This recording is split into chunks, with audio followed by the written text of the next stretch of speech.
Assalamualaikum warahmatullahi wabarakatuh. Kami dari kelompok 1 beranggotakan 5 orang. Yang pertama yaitu Nuraini Nur, yang kedua Hijriah, yang ketiga Musdalifah Ruslan yaitu saya sendiri, yang keempat Rijal, yang kelima Ramdi. Di sini kami akan membahas tentang asas-asas kebendaan. Yang pertama, asas individualis. Asas individualis, menurut asas ini, objek dari hak kebendaan selalu adalah suatu barang yang dapat ditentukan. Artinya, orang hanya dapat sebagai pemilik dari barang-barang yang berwujud merupakan kesatuan. Jadi orang tidak mempunyai hak kebendaan di atas barang-barang yang ditentukan menurut jenis dan jumlahnya. Contohnya rumah dan hewan. Yang kedua, asas totalitas. Menurut asas ini, hak kebendaan selalu melekat atas keseluruhan daripada objeknya. Dengan kata lain, bahwa siapa yang mempunyai hak kebendaan atas suatu barang, dia mempunyai hak kebendaan itu atas keseluruhan barang itu dan juga atas bagian-bagiannya yang tidak tersendiri. Contoh asas ini seorang memiliki sebuah rumah, maka otomatis dia adalah pemilik jendela, pintu, kunci, dan benda-benda lainnya yang menjadi pelengkap dari benda pokoknya atau tanah. Selanjutnya akan dijelaskan oleh Hijriah. Terima kasih. Jelaskan asas tidak dapat dibagi-bagi. Asas ini mendasari ketentuan mengenai hak kebendaan, bahwa orang yang berhak tidak memindah tangankan sebagian dari penguasaan atas hak kebendaan yang ada padanya.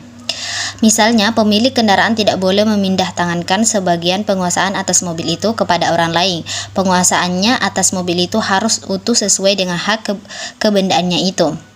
Yang kedua, asas publitas. Asas ini hanya berlaku untuk benda tetap. Dalam memperoleh bukti yang kuat atas kepemilikan melalui pengumuman yang dilakukan oleh Badan Pertahanan setempat atas akta peristiwa perolehannya berdasarkan akta yang dibuat oleh pejabat pembuat akta tanah. Asas spesialitas dan asas sesvelok.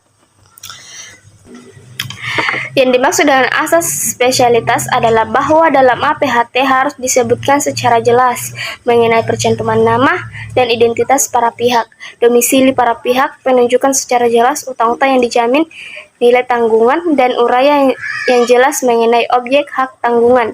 Pasal 11 ayat 1 UHT. Contoh asas spesialitas ini untuk menjamin kepastian jumlah utang, kepastian nilai tanggungan, dan kepastian mengenai objek yang dijadikan jaminan. Dan yang kedua yaitu asas sesvelok. Freddy Husni Hasbullah dalam bukunya Hukum Kebendaan Perdata, Hak-hak yang memberikan kenikmatan, halaman 52, antara lain mengatakan bahwa droit de suite atau sesvelok merupakan salah satu ciri hak kebendaan, yakni suatu hak yang terus mengikuti pemilik benda atau hak yang mengikuti bendanya di tangan siapapun. Contohnya, misalnya di atas sebidang tanah, hak milik melekat hak tanggungan. Maka jika tanah dijual, itu tanggungan itu akan tetap melekat di atasnya. Demikian juga apabila di atas tanah tersebut melekat hak sewa mempunyai sifat hak perorangan. Jika kemudian tanah hak milik dijual sebelum berakhirnya hak sewa, maka hak sewa tersebut akan tetap mengikuti pemilik baru tanah yang bersangkutan. Asas aksesi atau asas pelekatan. Suatu benda biasanya terdiri atas bagian-bagian yang melekat menjadi satu dengan benda pokok. Contohnya, hubungan antara bangunan dan genteng, kosen, pintu dan jendela. Menurut asas ini, pemilik benda pokok dengan sendirinya merupakan pemilik dari benda pelengkap.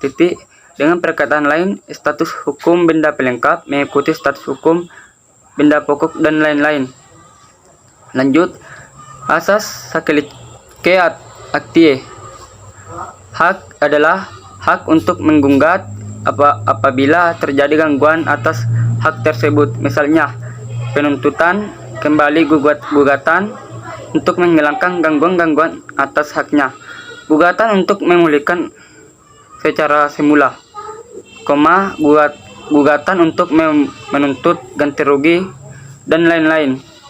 Asas hukum pemaksa. Asas hukum pemaksa dalam kurung Duingen Rechts bahwa orang tidak boleh mengadakan hak kebendaan yang sudah diatur dalam undang-undang. Aturan yang sudah berlaku menurut undang-undang wajib dipatuhi atau tidak boleh disimpangi oleh para pihak. Yang kedua, asas dapat dipindah tangankan. Dapat dipindahkan. Ini berarti sepanjang tidak bertentangan dengan undang-undang, kesusilaan dan ketertiban umum, hak kebendaan, kecuali hak pakai dan hak mendiami dapat dipindahkan. Semua hak kebendaan dapat dipindah tangankan, kecuali hak pakai dan hak mendiami. Jadi orang yang berhak tidak dapat menentukan bahwa tidak dapat dipindah tangankan.